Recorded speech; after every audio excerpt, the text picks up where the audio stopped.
नमस्कार दोस्तों, ज्योतिष का सफर के एक और नए एपिसोड में आपका स्वागत है। आप सबको नरेश गांधी का सादर प्रणाम। यह हमारा 540वां एपिसोड है जिसका नाम है ज्योतिष के अनुभूत नियम। दोस्तों, आदिकाल में मनुष्य जब आकाशीय पिंडों को देखता था तो वह समझ नहीं पाता था कि सूर्य सुबह ही क्यों निकलता है और रात को चंद्र क्यों प्रकाशित होता है, क्योंकि वह एक अंधकार का युग था। सूर्य और चंद्र की गति से उसने नक्षत्रों की भी खोज कर ली थी। इसी से वह देश और काल का ज्ञान प्राप्त कर सकता था।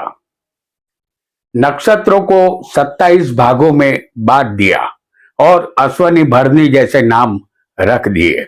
साथ ही साथ हमारा पूरा आकाश जो 360 अंश का है उसे 12 भागों में बांटा गया, जो एक अंश 30 अंश का होता है और 30 अंश का एक भाग बना और उसे मेष वृषभ राशि नाम दिया गया।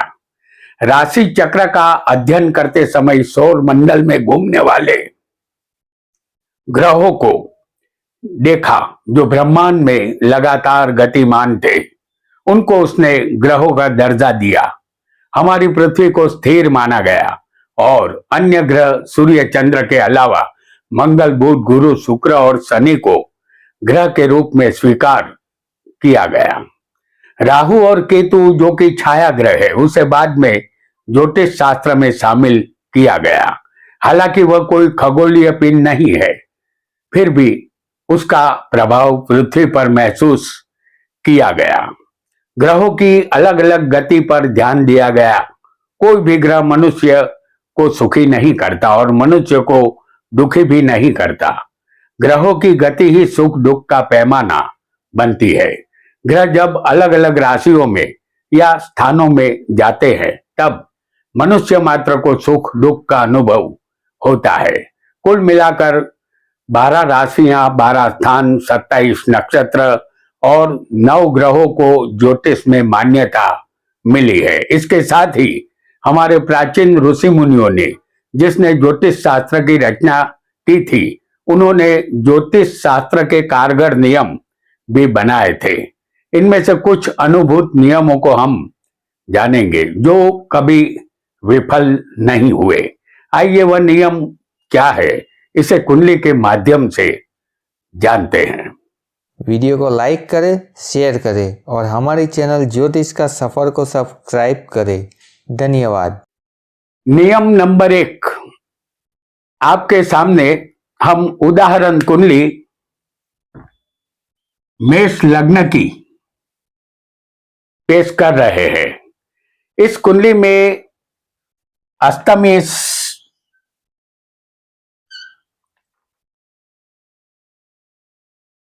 मंगल है। लग्नेश, पहला नियम याद रखिए, अष्टमेश कोई भी ग्रह बना हो, यदि वह लग्नेश भी होगा जैसे इस कुंडली में है तो उसे अष्टमेश का दोष नहीं लगेगा, वह शुभ फल ही देगा। एक बात और ध्यान में रखें, जिस कुंडली में सूर्य चंद्र अष्टम के मालिक बनेंगे तो उसे भी अष्टमेश का दोष नहीं लगेगा। इस नियम को सभी कुंडली में पत्थर की लकीर मान लेना है। जिस तरह इस कुंडली में लग्नेश मंगल है वही अष्टमेश भी है, तो लग्नेश को कभी भी अष्टमेश का दोष नहीं लगता है। ये पहला नियम आपको याद रखना है। आइए अब दूसरे नियम को जानते हैं। नियम नंबर 2, यहां हम वृषभ लग्न की कुंडली आपके सामने प्रस्तुत करेंगे। किसी भी कुंडली में अष्टम स्थान आयुष्य और मृत्यु को दर्शाता है।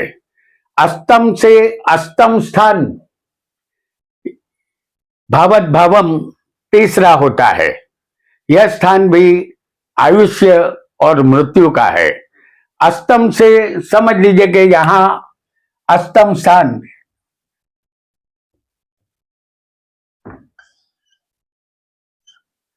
अष्टम स्थान, इससे अष्टम स्थान तीसरा होगा। तो अष्टम स्थान मृत्यु का है। अष्टम से समझ लीजिए कि 12वां स्थान, यानी कि सप्तम स्थान, जो अष्टम से भावत भावम 12वां है, ये सप्तम स्थान होगा जो मारक होता है। और तीसरे स्थान से 12वां स्थान आएगा दूसरा, यह स्थान भी मारक बन जाता है। ऐसा आपको समझना है। इन दोनों स्थान के मालिक को मार्केस कहते हैं, 7वां और दूसरा, इसे मार्केस कहते हैं। सप्तम स्थान का मालिक प्रबल मार्केस बनता है। वृषभ लग्न की इस कुंडली में अष्टम से 12वां स्थान, जो भावत भावम सप्तम स्थान है, ये मारक होगा। इस कुंडली में सप्तमेश से, यहां समझ लीजिए कि सप्तमेश मंगल है जो मार्केस है। इसी तरह तीसरा स्थान से भावत भावम दूसरा स्थान जो 12वां होगा, जिसके मालिक बुध है, जो मार्केस बनेंगे। आपको अपनी कुंडली के सप्तमेश और धनेश को मारक समझना है। मारक ग्रह सिर्फ नुकसान पहुंचाने का काम करते हैं, इतना आपको याद रखना है।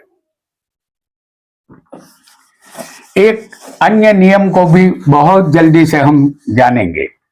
नियम नंबर 3, किसी भी स्थान का अधिपति अपने स्थान से 12वें जाएगा तो उस स्थान का नाश करता है, और वह अधिपति एक स्थान आगे होगा तो शुभ फल मिलेगा। आपके सामने उदाहरण लग्न कुंडली हम लाएंगे, मेष लग्न की, जो उदाहरण कुंडली है। इस कुंडली में लग्नेश मंगल है, जो हम आपको दिखाएंगे 12वें स्थान में। यहां मंगल अपने स्थान से 12वें है, ये मंगल जो हमने आपको दिखाया है, ये मंगल अपने स्थान से 12वें है, जो शुभ फल नहीं देगा। इसी तरह यही लग्नेश मंगल लग्न से एक स्थान यदि आगे होंगे, जैसे हम आपको यहां दिखा रहे हैं मंगल को लग्न से आगे, यानी कि एक स्थान आगे है ये मंगल। यदि ऐसा होगा जैसे दूसरे स्थान में हमने इसे दिखाया है, तो इस मंगल का शुभ फल आपको मिलेगा। कुंडली के हर स्थान संबंधित यही नियम आपको लागू करना होगा। इस नियम को सदा आपको ध्यान में रखना है, क्योंकि जिस स्थान का भी सुख देखना हो वो अपने स्थान से 12वें नहीं होना चाहिए, एक स्थान आगे होगा तो ये अच्छा है। आइए एक और नियम को भी बहुत जल्दी से हम जान लेंगे। नियम नंबर 4, किसी भी कुंडली में सूर्य शनि दोनों के उच्च के बलवान अच्छे नहीं माने जाएंगे। आपके सामने मेष लग्न की हम उदाहरण कुंडली पेश करेंगे। सूर्य और शनि, इस कुंडली में सूर्य लग्न में है और मेष में ये सूर्य उच्च का है, और शनि सप्तम स्थान में है तुला में, जो उच्च का है। ऐसा योग संसार के सुख में कमी लाता है, जीवन संघर्षमय बनाता है, पिता से भी अनबन रहती है। यह सूर्य शनि आपकी कुंडली में किसी भी स्थान में उच्च के हो सकते हैं, फल वही मिलेगा जो हमने यहां बताया है। तो एक ही कुंडली में सूर्य और शनि दोनों बलवान और आमने सामने नहीं होने चाहिए। नियम नंबर 5, किसी भी कुंडली में गुरु और मंगल दोनों उच्च के होंगे तो वह खराब नहीं है। मेष लग्न की फिर एक बार आपके सामने कुंडली हम लाएंगे और यहां ये एक उदाहरण कुंडली है। उदाहरण कुंडली में गुरु चौथे कर्क राशि में होंगे जो उच्च के है, और मंगल जैसे हम आपको दिखाएंगे 10वें स्थान में, वह भी उच्च के होंगे। तो यहां गुरु उच्च का है और गुरु को धन कारक कहते हैं, और मंगल वह भी उच्च का है और ये मंगल मेहनत का कारक होता है।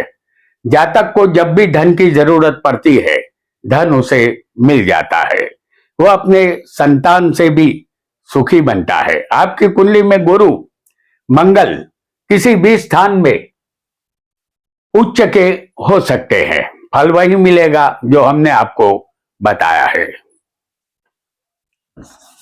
आइए एक अन्य योग को बहुत जल्दी से हम एक अन्य नियम को जानेंगे। नियम नंबर 6, किसी भी कुंडली में किसी भी स्थान में सूर्य के साथ चंद्र होगा तो चंद्र शुभ फल नहीं दे पाएगा, इसे अमावस योग कहते हैं। मेष लग्न की ये एक उदाहरण कुंडली है और लग्न में हम आपको दिखाएंगे सूर्य के साथ चंद्र को। यह आपकी कुंडली में सूर्य चंद्र कहीं भी हो सकता है, इसका शुभ फल आपको नहीं मिलेगा क्योंकि अमावस का जन्म शुभ नहीं माना जाता। एक और ग्रह जो मंगल है, इसे हम आपको दूसरे स्थान में दिखाएंगे।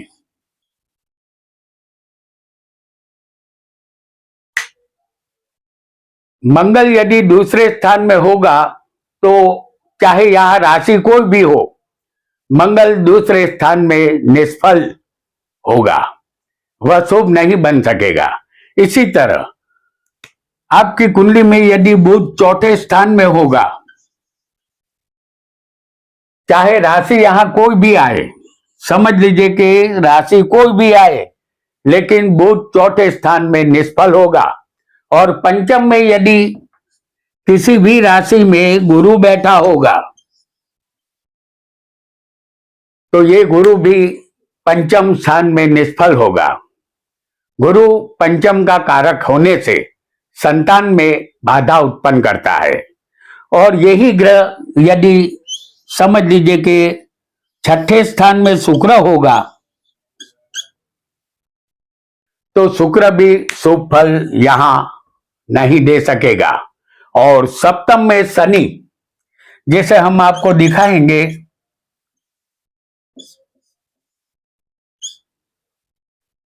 सप्तम में शनि भी अच्छा नहीं माना जाएगा क्योंकि इस स्थान में शनि दिग्बली बनता है, वह दुख, गरीबी और मृत्यु का कारक है। शनि शादी में विलंब करता है, शादी हो भी जाए तो वैवाहिक जीवन का सुख नहीं मिलता।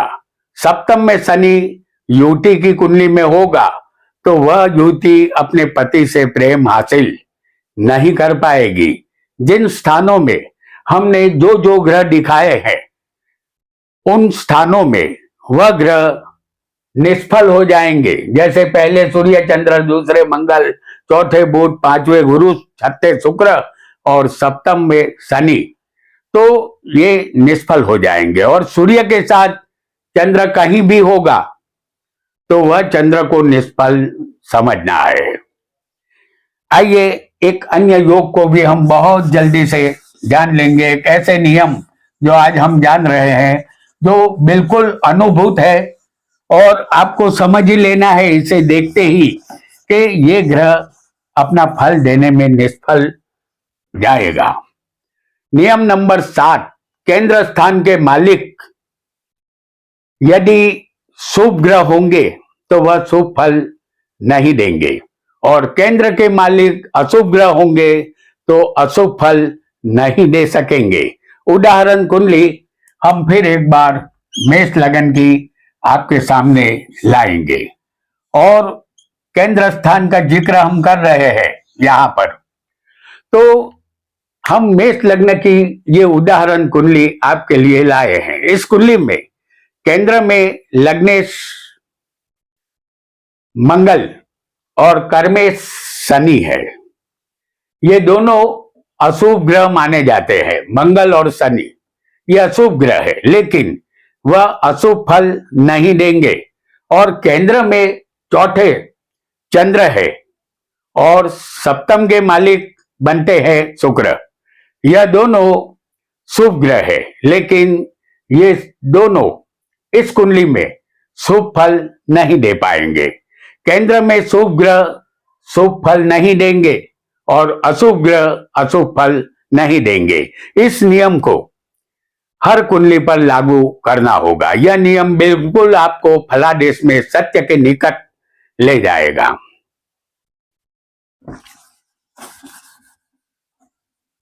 आइए एक अन्य नियम को भी जानेंगे। नियम नंबर 8, धन स्थान का मालिक तिक्र में यानी धनेश छठे, आठवें या 12वें गया हो तो जातक कभी न कभी निर्धन बनता है। आपके सामने हम वृषभ लग्न की कुंडली पेश करेंगे। यहां धनेश कौन बनता है? बुध। तो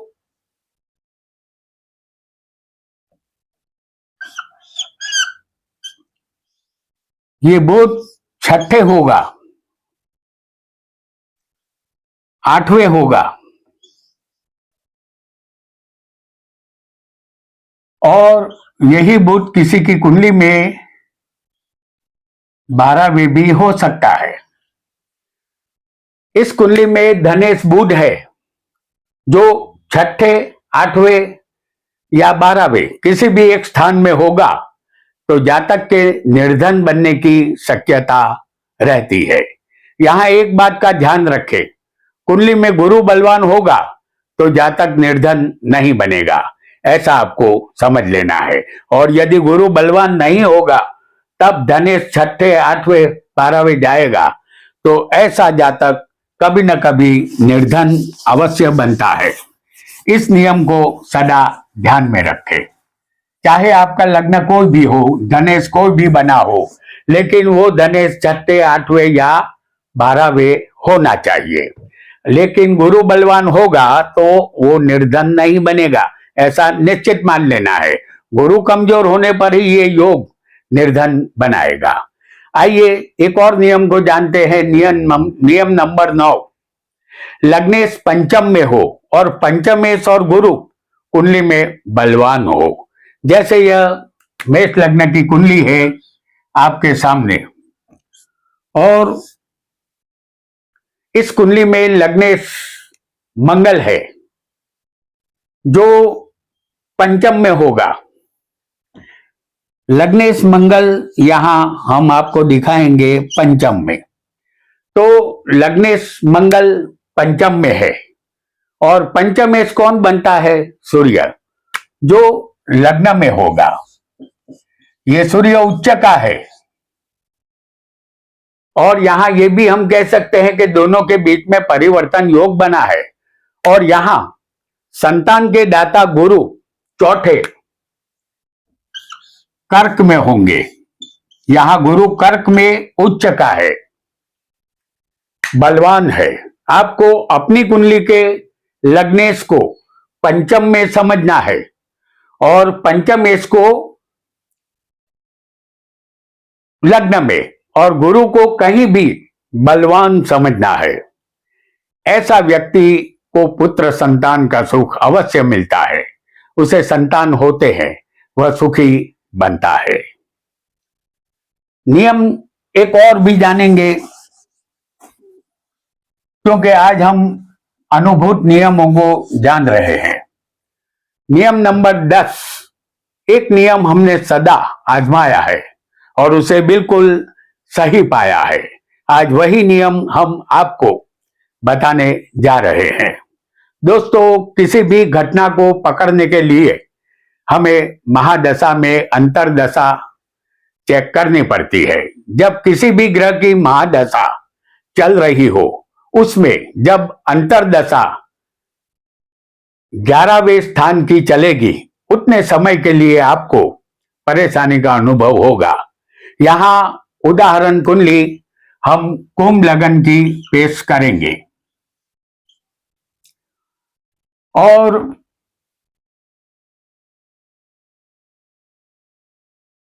हमारी कुंडली में सूर्य, चंद्र, मंगल, बुध, गुरु, शुक्र, शनि, राहु या केतु में से किसी भी एक ग्रह की महादशा चल रही हो सकती है। कल्पना कीजिए कि सूर्य की महादशा इस कुंभ लग्न वाले जातक को चल रही है। अब इस कुंडली में 11वें स्थान के मालिक जो गुरु है, यानी सूर्य में गुरु की अंतर्दशा ऐसे जातक को खराब जाएगी। इस 11वें की अंतर्दशा जितने समय की तक चलेगी, इस दौरान जातक को नामना, प्रसिद्धि, धन में कमी महसूस होगी। इतना समय जातक का खराब गुजरेगा, ऐसा पक्का मान लेना है। यहां यह बात याद रखनी होगी कि महादशा किसी भी ग्रह की क्यों न हो, अंतर्दशा जब 11वें की चलेगी, समझ लीजिए 9 ग्रहों में से किसी भी एक ग्रह की महादशा चलने वाली है और जब जब ये दशा उस ग्रह में 11वें की आ जाएगी और चलेगी, वह समय नुकसानकारक जातक के लिए रहेगा। तो दोस्तों, आज हमने ज्योतिष के कुछ अनुभूत नियमों को जाना। आज इतना ही। आपका बहुत बहुत धन्यवाद।